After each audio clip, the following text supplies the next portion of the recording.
Hey, Frank Ahearn, privacy expert, blackmail strategist, and overall romance detective. So I'm going to talk about two items, three. One, how to identify if you are chatting or connected with a romance scammer. Two, what to do if you have connected with a romance scammer. And three, about romance scam blackmail. Okay, so number one, the basic tips are, they work overseas, they're oil rig workers, they're soldiers deployed, they're engineers, they're doctors without borders.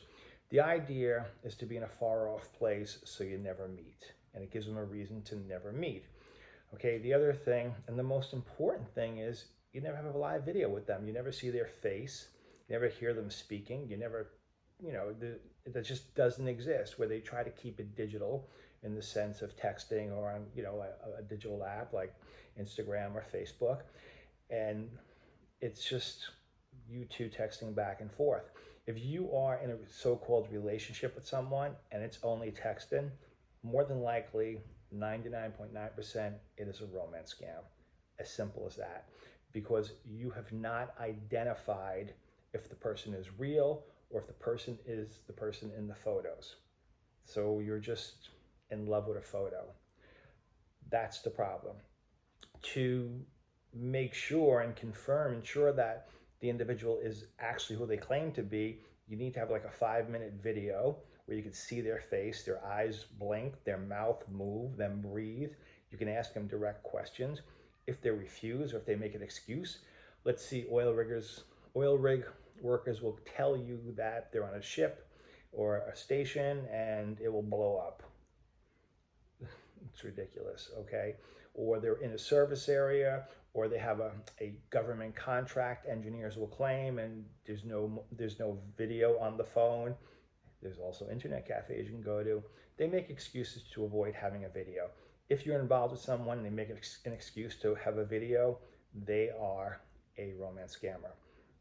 Number one, never ever send money or compromising photos to a romance scammer.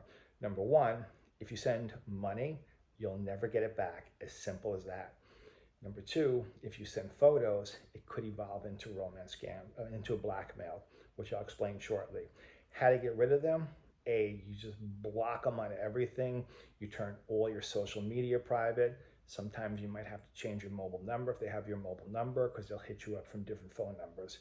But the idea is just to go totally dark and just block them out of your life.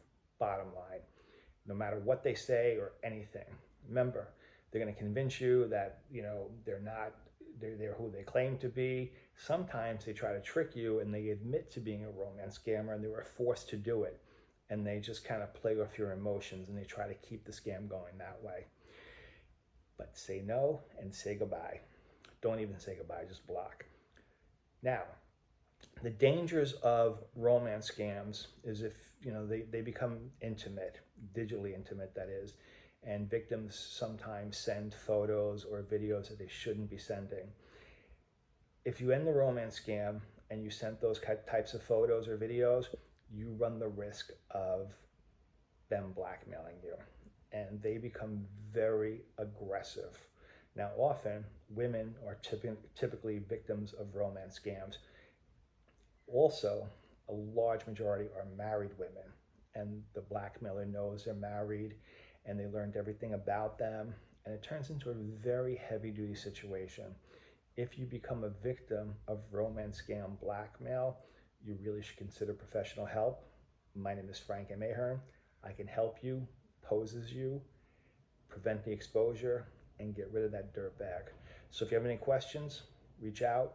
I can help. Be safe. And again, never send money, and always have a video, a live video. Don't let them send you a video, a live video where you ask them questions. Hi, how are you? Where are you today? Blah, blah, blah. If you don't do that, you'll become victim. Be safe.